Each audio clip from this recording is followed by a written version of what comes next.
आज हम बात करने वाले हैं बीएससी नर्सिंग के बारे में। बीएससी नर्सिंग का कोर्स करने के लिए कितनी फीस लगने वाली है, क्या आपकी एलिजिबिलिटी होनी चाहिए, कौन कौन से बेस्ट कॉलेजेस हैं बीएससी नर्सिंग के लिए, कौन कौन से एंट्रेंस एग्ज़ाम हैं बीएससी नर्सिंग के लिए, नेशनल लेवल के, स्टेट लेवल के, हर एक लेवल के एग्ज़ाम की बात करेंगे। क्या सैलरी आपको मिलेगी बीएससी नर्सिंग का कोर्स करने के बाद, और आगे क्या फ्यूचर स्कोप है आपका बीएससी नर्सिंग से रिलेटेड, सारी जानकारी आज के वीडियो में हम देखेंगे। तो बीएससी नर्सिंग की सभी डिटेल्स आपको इसी वीडियो में मिलने वाली है, कोई डाउट आपका रह नहीं जाएगा। So watch this video till end. So इस वीडियो को लास्ट तक ज़रूर देखो। Let's start. Hello everyone, welcome to Spark Up classes. This is Suman Yadav. BSc nursing, पहले कुछ बेसिक डिटेल की बात कर लेते हैं बीएससी नर्सिंग से रिलेटेड। बीएससी नर्सिंग का फुल फॉर्म होता है bachelor of sciences in nursing. B for bachelor, SC for sciences, nursing. Nursing में बैचलर ऑफ साइंस कर रहे हो। एंड बैचलर कोर्स का मतलब होता है यूजी कोर्सेज। यूजी मतलब अंडर ग्रेजुएट, यानी इस कोर्स को करने के बाद आप अंडर ग्रेजुएट कहलाओगे। ठीक है, आप यूजी कोर्स करोगे इसके थ्रू। तो जो बीएससी नर्सिंग होती है उसके थ्रू आप नर्स बनते हो। अब बहुत सारे बच्चों के मन में कन्फ्यूजन होता है कि मैम क्या नर्स सिर्फ लड़कियां ही बन सकती हैं या लड़के भी बन सकते हैं। तो मैं आपको क्लियर कट बता दूं, बीएससी नर्सिंग चाहे लड़का हो या लड़की हो, दोनों के दोनों लोग कर सकते हैं, इसमें कहीं कोई दिक्कत नहीं है। तो सबसे पहला कन्फ्यूजन आपका दूर हो गया जेंडर से रिलेटेड। चाहे आप लड़का हो या लड़की हो, चाहे ट्रांसजेंडर भी हो, वो भी इस कोर्स को कर सकते हैं। इसमें कहीं कोई जेंडर की बाध्यता नहीं है। ठीक है, आगे बढ़ते हैं। बीएससी नर्सिंग की अगर मैं एलिजिबिलिटी की बात करूं, क्या क्या एलिजिबिलिटी होनी चाहिए आपके पास, तो आप 12th पास होना चाहिए। और 12th में आपका फिजिक्स, केमिस्ट्री, बायोलॉजी होना ज़रूरी है। फिजिक्स, केमिस्ट्री, बायोलॉजी अगर आपका 12th में नहीं है तो आप बीएससी नर्सिंग का कोर्स नहीं कर सकते। तो फिजिक्स, केमिस्ट्री, बायोलॉजी होना ही चाहिए, प्लस 12th क्लास आप पास होने चाहिए, या 12th क्लास में हो तब भी इस फॉर्म के लिए अप्लाई कर सकते हो। जैसे मान लो 2024 में कोई फॉर्म निकलने वाला है और 2024 में ही आपके 12th का बोर्ड का एग्ज़ाम होने वाला है, तो आप उन फॉर्म को भर सकते हो, आप एलिजिबल हो। ठीक है, उन बच्चों को अपीयरिंग कहा जाता है। तो आप चाहे अपीयरिंग हो या फिर 12th पास आउट कर चुके हो, कितने भी साल हो गए हैं 12th पास आउट किया, आप बिल्कुल उसे अप्लाई कर सकते हो। एज लिमिट मैं आपको बता देती हूँ, 17 से 35 साल के बीच वाले बच्चे इसको अप्लाई कर सकते हैं। बहुत सारे बच्चों को एज रिलैक्सेशन भी दिया जाता है, 40 साल तक भी एज रिलैक्सेशन दिया जाता है, डिपेंड ऑन कैटेगरी। लेकिन जनरली 17 साल से 35 साल के बीच में अगर आप हो तो आप बीएससी नर्सिंग के लिए अप्लाई कर सकते हो, आप एलिजिबल हो। नेक्स्ट हम बात कर लेते हैं परसेंटेज कितना होना चाहिए। तो जनरल अगर आप हो तो आपका परसेंटेज कम से कम 55% होना चाहिए। ये एग्ज़ाम टू एग्ज़ाम वैरी करेगा। मैं कुछ एग्ज़ाम आपको ऐसे भी बताऊंगी जिसमें 40% तक रहो तब भी आपका एडमिशन हो जाएगा। वो एग्ज़ाम टू एग्ज़ाम वैरी करेगा। एवरेज 55% आपका होना चाहिए। ठीक है, अभी एग्ज़ाम के बेस पे मैं बता दूंगी कि इस वाले एग्ज़ाम में इतना परसेंटेज चाहिए। क्लियर? तो एक बार समराइज़ कर रही हूँ। एलिजिबिलिटी में 12th पास होना चाहिए, फिजिक्स, केमिस्ट्री, बायोलॉजी होना चाहिए, आपकी एज 17 से 35 के बीच में होना चाहिए, और आपका जो परसेंटेज है वो 55% के लगभग होना चाहिए। एग्ज़ाम टू एग्ज़ाम ये वैरी करेगा, उसको डिस्कस करेंगे। अब बात करते हैं एंट्रेंस एग्ज़ाम की। बहुत सारे एंट्रेंस एग्ज़ाम कंडक्ट किए जाते हैं all over India BSc nursing के एंट्रेंस के लिए, बीएससी नर्सिंग में एडमिशन के लिए। बिना एंट्रेंस एग्ज़ाम एडमिशन नहीं मिलेगा, इतना आप जान लो। बिना एंट्रेंस एग्ज़ाम के अगर कोई एडमिशन दे रहा है तो वो एक तरह से स्कैम कर रहा है। आगे जाके वो आपकी डिग्री इनवैलिड भी हो सकती है, तो आपके पैसे भी बर्बाद हो जाएंगे, डिग्री भी हर जगह वैलिड नहीं होगी। ठीक है, कोई डिग्री तो मतलब मुझसे बच्चों ने ऐसा तक कहा कि वो लोग फीस ले लिए हैं, क्लासेस कंडक्ट ही नहीं हुई, सिर्फ डिग्री मिली है और डिग्री कहीं जगह वैलिड ही नहीं है। तो ऐसी झंझटों में आप मत फंसना, डायरेक्ट एडमिशन मत लेना। किसी ना किसी एंट्रेंस एग्ज़ाम के थ्रू ही आप एडमिशन लेना, चाहे आप जहाँ से भी बिलोंग करते हो। इंडिया में कहीं से भी बिलोंग कर रहे हो तो एंट्रेंस एग्ज़ाम के थ्रू एडमिशन लो। ठीक है, प्रवेश परीक्षा जिसे आप हिंदी में कहते हो। तो कौन कौन से एंट्रेंस एग्ज़ाम है वो मैं आपको बता देती हूँ। ईजी भी हैं, टफ़ भी हैं, तो आप कोई भी एंट्रेंस एग्ज़ाम दे सकते हो अपनी काबिलियत के अनुसार, अपने इंटरेस्ट के अनुसार। ठीक है, मैं आपको 1 बाय 1 बताती हूँ। सबसे पहला जो ऑल ओवर इंडिया बहुत ही फेमस एग्ज़ाम है वो है NEET, national eligibility entrance test. NEET UG के फॉर्म जल्द ही आउट होने वाले हैं। नीट यूजी की कंप्लीट जानकारी चाहिए तो उससे रिलेटेड मैंने एक प्लेलिस्ट बना रखी है, लिंक आपको डिस्क्रिप्शन में मिल जाएगा, वहाँ से आप देख लेना। और इस वीडियो के लास्ट में भी मैं नीट की अपडेट्स की जो प्लेलिस्ट है उसका लिंक चिपका दूंगी, आप वो भी देख सकते हो। नेक्स्ट बात करते हैं नीट एंट्रेंस एग्जाम की जानकारी आपको चाहिए तो प्लीज़ वो प्लेस देखो या मुझसे कमेंट्स में बताओ, मैं आपको बता दूंगी, ठीक है। कमेंट्स में वो वीडियो का लिंक मैं आपको दे दूंगी। नीट एग्ज़ाम बहुत ही फेमस एग्ज़ाम है बीएससी नर्सिंग के लिए, और ये सबसे टफ एग्ज़ाम भी है। आपके सारे एग्ज़ाम्स के बीच में ये सबसे टफ पड़ता है। हालांकि ये एग्ज़ाम तो बहुत सिंपल है, लेकिन इसकी कट ऑफ थोड़ी ज़्यादा जाती है, इसलिए लोग इसे टफ मानते हैं, ठीक है। तो नीट का एग्ज़ाम जल्दी होने वाला, उसमें डिले मत करना। नीट का एग्ज़ाम तो आपको देना ही देना चाहिए अगर आप बीएससी नर्सिंग के लिए अप्लाई करने वाले हो, चाहे आप जिस भी स्टेट से हो। नीट में क्लास 11th और 12th का सिलेबस आता है, फिजिक्स केमिस्ट्री बायोलॉजी 11th और 12th की आती है, बाकी कुछ नहीं आता है। खास करके आप 12th की प्रिपेयर करो। 12th का आप फिजिक्स केमिस्ट्री बायोलॉजी प्रिपेयर करते हो तो सभी एग्ज़ाम के लिए आप एलिजिबल हो जाओगे और सभी एग्ज़ाम अच्छे से क्वालिफाई आप कर पाओगे, ठीक है। तो सबसे पहला एग्ज़ाम था हमारा NEET, national eligibility entrance test. दूसरा एग्ज़ाम है हमारा CUET, CUET common university test UG, CUET UG वाला एग्ज़ाम आपको देना है, और नीट का भी UG। देखो मैंने आपको बता दिया कि BSc nursing under graduate course है, UG कोर्स है, तो आपको कोई भी एग्ज़ाम देना है UG का एग्ज़ाम देना है। एग्ज़ाम दो तरह के होते हैं, UG PG, तो आपको UG के एग्ज़ाम देने हैं। नीट UG, CUET UG, जो भी एग्ज़ाम देने हैं UG वाले देने हैं, PG में मत पढ़ना आप, ठीक है। तो पहला तो नीट है, दूसरा है CUET UG। CUET के फॉर्म भी मोस्ट प्रोबेबली 15 फरवरी के लगभग या फरवरी के लास्ट में आपके रिलीज़ हो जाएंगे, तो उसके लिए भी आप अवेयर रहना। जितने भी फॉर्म है ना इधर ही रिलीज़ होने वाले हैं, इसी फरवरी में मार्च में सारे फॉर्म्स रिलीज़ हो जाएंगे। कुछ कुछ फॉर्म ऐसे हैं जो जून वगैरह में रिलीज़ होंगे, बाकी सभी फॉर्म इसी 1-2 महीने में रिलीज़ होने वाले हैं, इसलिए ध्यान से फॉर्म के बारे में सुन लो। किसी भी बारे में डाउट रहेगा तो मुझसे पूछ लेना। नीट का एग्ज़ाम इंडिया के सभी बच्चे दे सकते हैं, CUET का एग्ज़ाम भी इंडिया के सभी बच्चे दे सकते हैं। अब जो मैं बात करने वाली हूँ वो एग्ज़ाम्स ऐसे हैं जो स्टेट के एग्ज़ाम हैं, जैसे कि है आपका CNET, अटल बिहारी वाजपेयी मेडिकल यूनिवर्सिटी का एग्ज़ाम। इसे दे तो सभी लोग सकते हैं, लेकिन इसमें जो छूट है वो ज़्यादातर यूपी के बच्चों को मिलेगी। जैसे 100 में से 80 सीट यूपी के बच्चों के लिए रिजर्व रहेगी और 20 सीट बाहर वालों को दी जाएगी, ठीक है। तो ये एक स्टेट का एग्ज़ाम है CNET। पहले CPNET होता था, अब CPNET में से नर्सिंग को निकाल दिया गया है। अब CPNET सिर्फ और सिर्फ B फार्मा वालों के लिए होता है, ठीक है। तो आप CPNET तभी करना जब B फार्मा आपको देना हो, वरना आप CNET का एग्ज़ाम देना। CNET का एग्ज़ाम, या इसी को कहते हैं Atal Bihari Vajpayee medical university entrance exam, ठीक है। तो इसका एग्ज़ाम आप देना अगर आपको BSc नर्सिंग करनी है। नेक्स्ट है एम्स BSc नर्सिंग। ये भी पूरी ऑल इंडिया का एग्ज़ाम है। पूरी इंडिया में आप कहीं से भी बिलोंग करते हो, एम्स BSc नर्सिंग या एम्स पैरामेडिकल एग्ज़ाम आप दे सकते हो, ठीक है। ये एग्ज़ाम भी काफ़ी टफ रहता है क्योंकि सीट बहुत कम है।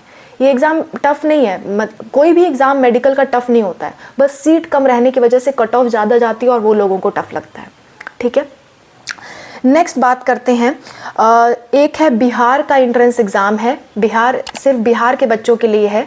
अगेन सिर्फ बिहार कहने का मतलब है कि बिहार के बच्चे के लिए 80% सीट उसमें रिजर्व रहेंगी, ठीक है। अप्लाई आप सभी कर सकते हो। वो एग्ज़ाम है BCE CEB, यानी Bihar combined entrance competitive exam, ठीक है। ये भी पैरामेडिकल एग्ज़ाम है, बिहार के बच्चों के लिए स्पेशली है। ऐसे ही कर्नाटका के बच्चों के लिए है KSET, यानी कर्नाटका कॉमन एंट्रेंस एग्ज़ाम।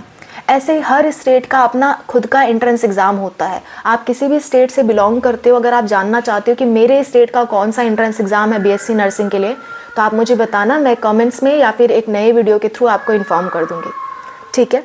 एक और एग्ज़ाम के बारे में बता दे रही हूँ, IPU CET Indraprastha university common entrance test. ये भी पैरामेडिकल एंट्रेंस एग्ज़ाम है, इसमें भी आप BSc नर्सिंग के लिए अप्लाई कर सकते हो।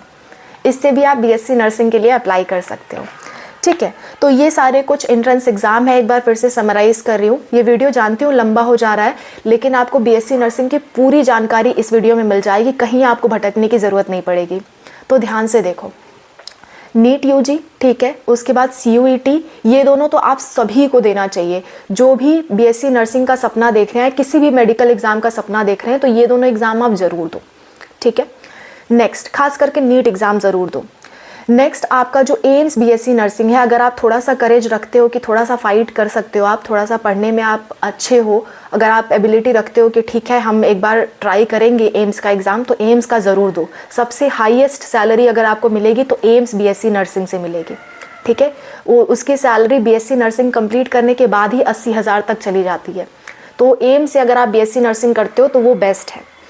नेक्स्ट आपका है जो स्टेट वाइज है, स्टेट वाइज जैसे कि बिहार से हो तो BCE दो, ठीक है, और अगर आप उत्तर प्रदेश से हो तो CNET दो, कर्नाटका से हो तो KSET दो, ठीक है, या फिर इंद्रप्रस्थ यूनिवर्सिटी का एंट्रेंस एग्ज़ाम दे सकते हो, वो इजी होता है काफ़ी, लेकिन उसकी फ़ीस थोड़ी ज़्यादा होती है, तो अपने अनुसार आप चूज़ कर सकते हो। ओके, अब बात करते हैं हम फ़ीस की।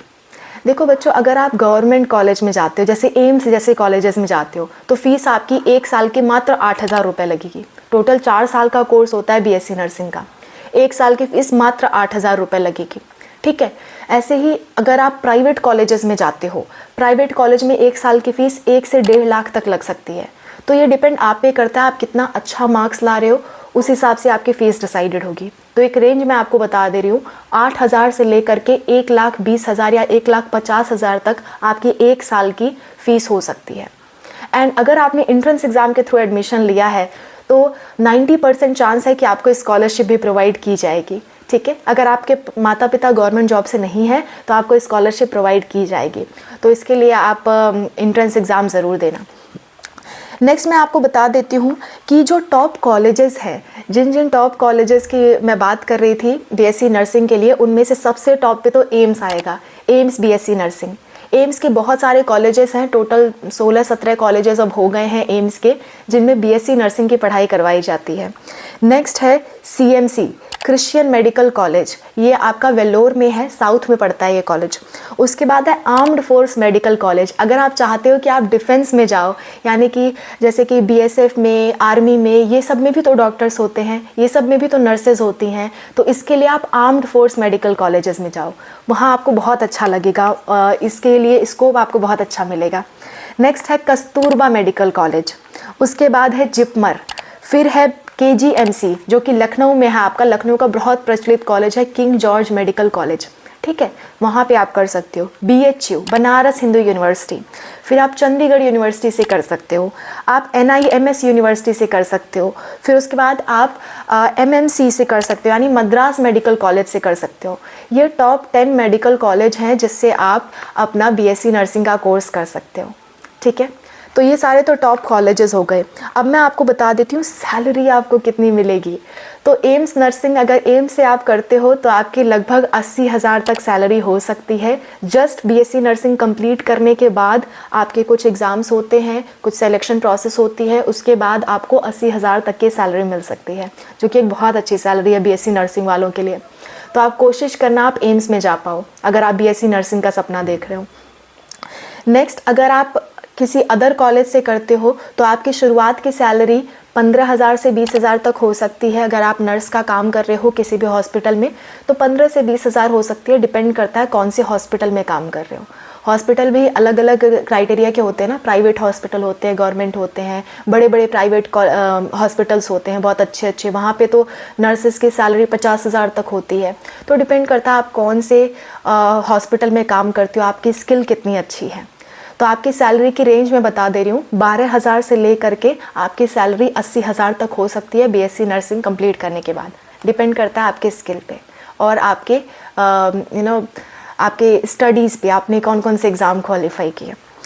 नेक्स्ट बात करते हैं, अगर आप सोचते हो कि BSc नर्सिंग के बाद भी हमें अगर पढ़ाई करनी है तो क्या क्या पढ़ाइयाँ हो सकती हैं, तो मैं आपको बता दूं BSc नर्सिंग में एक बहुत इंटरेस्टिंग कैरियर है। जैसे मान लो आप नर्सिंग के भी टीचर बन सकते हो, आखिर नर्सेस को कोई तो सिखाता होगा ना नर्सिंग का काम, तो उसके भी आप टीचर बन सकते हो। उसमें आप PhD कर सकते हो नर्सिंग में और आपकी सैलरी लाखों तक जा सकती है, 1 लाख रुपये महीना तक आपकी सैलरी हो सकती है। कैसे? देखो, BSc नर्सिंग करोगे 4 साल, उसके बाद MSc नर्सिंग होती है 2 साल की।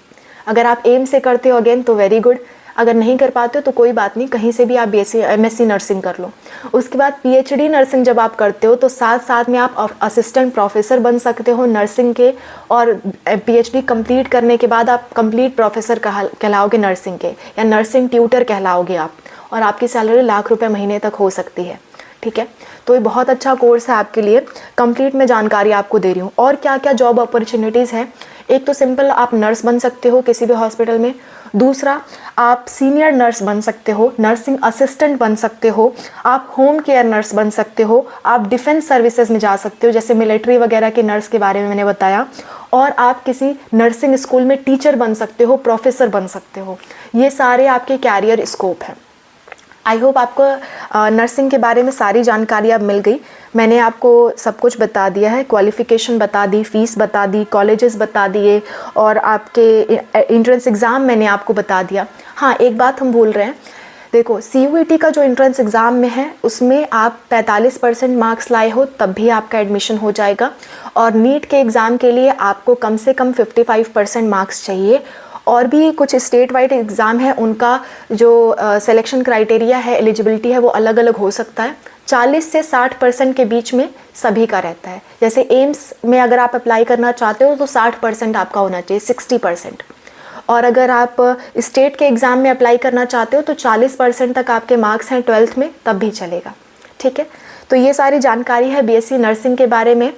एक और कन्फ्यूजन बच्चों के मन में रहती है कि ANM और GNM क्या है, ANM, GNM, BSc नर्सिंग, इन सब में क्या अंतर है, कौन सा बेस्ट है। इसके बारे में जानने के लिए एक वीडियो मैं लास्ट में लगा दूंगी, आप उसे जाके देख लेना। और भी कोई दिक्कत, कोई परेशानी होती है किसी भी कोर्स से रिलेटेड, आप कमेंट्स में मेंशन करो, मैं हमेशा आपके हेल्प के लिए तैयार हूँ। Bye, take care.